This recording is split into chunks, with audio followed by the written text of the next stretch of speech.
Hello again, everybody. Welcome to this edition of Inside IU Volleyball with Coach Dunbar. I'm Greg Murray. The Indiana Hoosiers this past weekend dropped 2 matches in conference on Friday to Illinois and on Saturday Northwestern. Coach, in the first set of both of those matches, the Hoosier offense came out strong, won both of those first sets. However, things changed the remainder 3 sets with Northwestern and Illinois respectively taking the final 3 sets. What do you think the biggest thing changed in those matches? Well, I think in those, you look at yourself, obviously, but you also look at the other team. And I think, like with Illinois, you're looking at a team that knows how to win. They finished number 2 in the nation last year. And we came out, and I thought we had the mentality we wanted to have. And then I don't think Illinois panicked at all. And I think they came out and reduced some of the errors they had in the first set, and we didn't play quite as good. So I think it kind of evened out a little bit. I thought we tried to get back on track more in that 4th set. But, Illinois is a great program, and they're a great team, and that was a tough match for us. But I still feel like if we would have really continued on with the things we focused on in the first set, the serving and passing consistently, I thought our offense could have really done some good things against them. In that first set, it was back and forth through the first 20 or so points, but IU really went on a big 8-0 run with Melanie Hicks serving. As you mentioned, a good aggressive serving. She had 2 aces in that run. How has she improved as a back row player and as a great server for this team? Yeah, the serving is a key for her right now. That's definitely an aggressive part of her game, and something we'd like her to take over to the rest of her game, especially with the passing and the confidence she has with her serve. Take that over to her passing now. And I think she's working really hard on that. And it's her birthday today, so we should say happy birthday to her. But yeah, it makes such a difference when we get someone back there at the line that's confident, that takes teams out of system. The only bad thing is you're playing a team like Illinois, and they live out of system. They want to set the outside ball all the time. And so passing to the 10-foot line or the 12-foot line for them is kind of a normal thing. And so they just kind of run their offense from there. For us, we need to pass more consistently to the net so we can run, an in-system offense with our middles and our right side. So it was great to serve like that, and I thought it rattled them a little bit in that first set, but then they kind of got back in system and the way they wanted to run. One big thing that stuck out for me personally, just looking at the Illinois team, a very big and physical team. They had 15.5 blocks compared to Indiana's just 2 as a team throughout that match. How important on the Indiana side is it to continue to try and get the middles going and get some more blocks? Yeah, huge.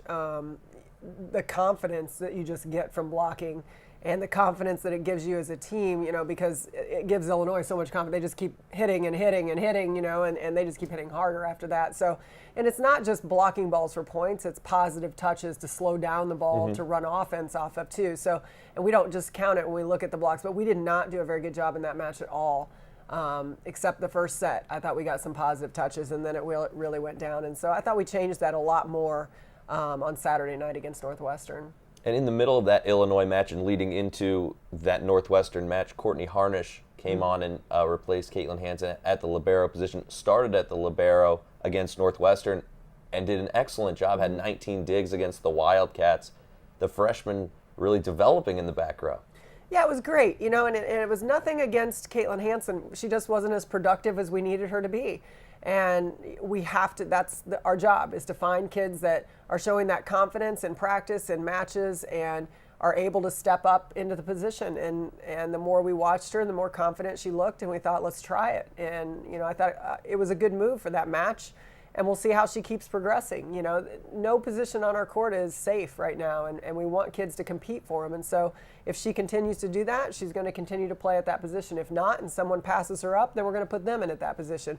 Or if Hansen bounces back and does the things that we know she can do, we'll put her back in. So, that's the beauty of having 4 defensive specialists is we can move people around in different positions in the backcourt, left back, middle back, right back, and just keep finding people that are producing numbers for us. In an all-around player, Jordan Haverly, again, had an excellent match against Northwestern. That 4th set, there were several match points for Northwestern, and Haverly single-handedly forced 2 timeouts by Northwestern, cut it to 24-23, nearly pushed it to a 5th set. She put on a show there at the end. Yeah, it was great, and we were saying in the locker room, probably, the 10 best minutes we've seen in a long time out of one individual. I think she had 9 kills in the 4th set, and that's got to be some kind of record, and 2 or 3 service aces, and even when it wasn't an ace, she was taking them out of system. Yeah. So I'd love to see her do that on a more consistent level. I thought she struggled a little bit in that match with her passing just kind of getting on. And then that fourth set, she was, the best player in the gym by far, and got us really back into it. And I thought if we could have pushed a fifth set, I really felt like we had the momentum, and that might have been a turning point for us, for the season with the Big Ten. So, but we didn't, and Northwestern played a consistent match, and it was a great match. Actually, I thought that match was totally different than Friday night. I felt like we battled point for point against Northwestern, and it was way more engaging to be coaching in, because there was a lot more strategy in, and it wasn't, long points of runs, like it was on Friday night. So I felt like we grew as a team against Northwestern, and that's what we need to do right now. And so just to see them battle and step back in the ring against a team that's, 13-2 or something like that, Northwestern is, they're a great program, and I thought we battled with them on Saturday night. On that match, Jordan Haverly had a season-high 23 points, the co-captain having an excellent season coming off of that ACL injury. Another co-captain on the team having a good senior season is Kelci Marschall, had 22 kills on the weekend. She's closing in on 1,000 for her career and looks to join Jordan Haverly in that category out there on the floor.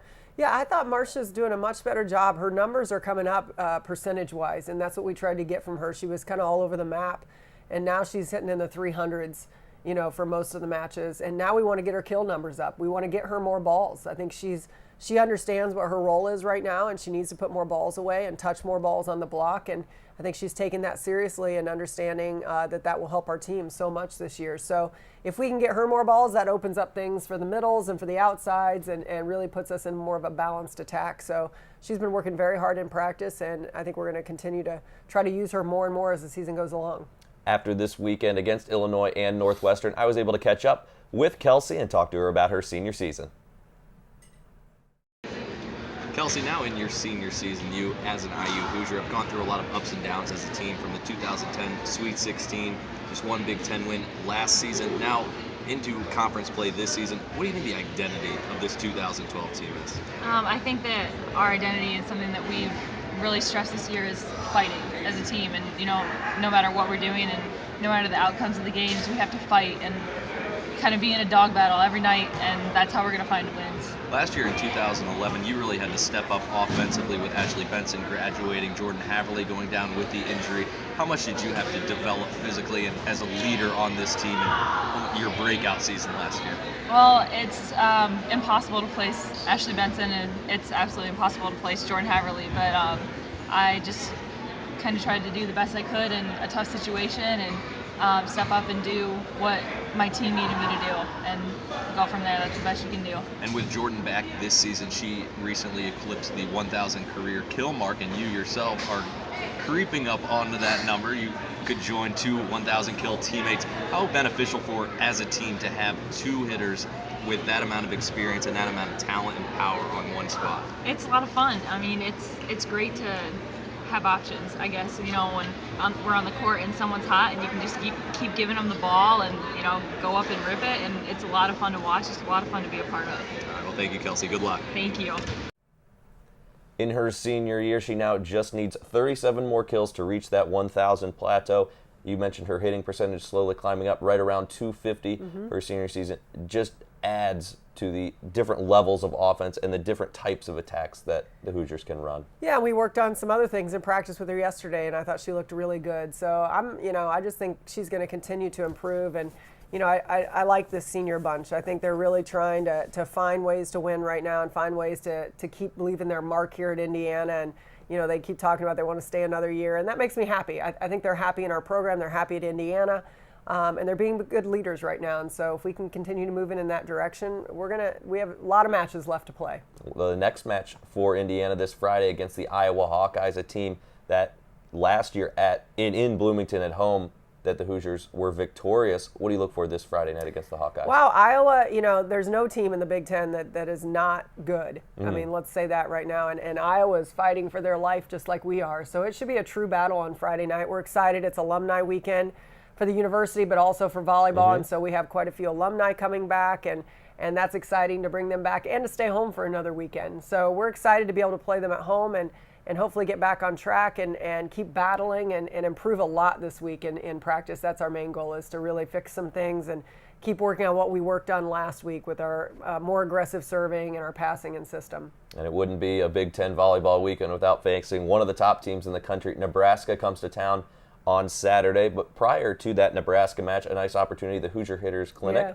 An excellent opportunity for younger kids to come out. Yeah, it's something we started, and I think we get about 80 kids. It's sold out every single time we do it, and it's a chance for our kids to interact and be role models and teach the sport of volleyball that they love so much to the young kids around Bloomington. And then a chance for them to come back and see us play against, the number 4 team in the nation that night and see, some Big Ten volleyball and maybe some aspirations for these young kids of something they want to do when they get older. And with that start time of the match later, the football game is at noon, so fans have plenty of time to go see the football team and then come out to University Gym and support Lady Hoosiers. Yeah, thank you. Thank you.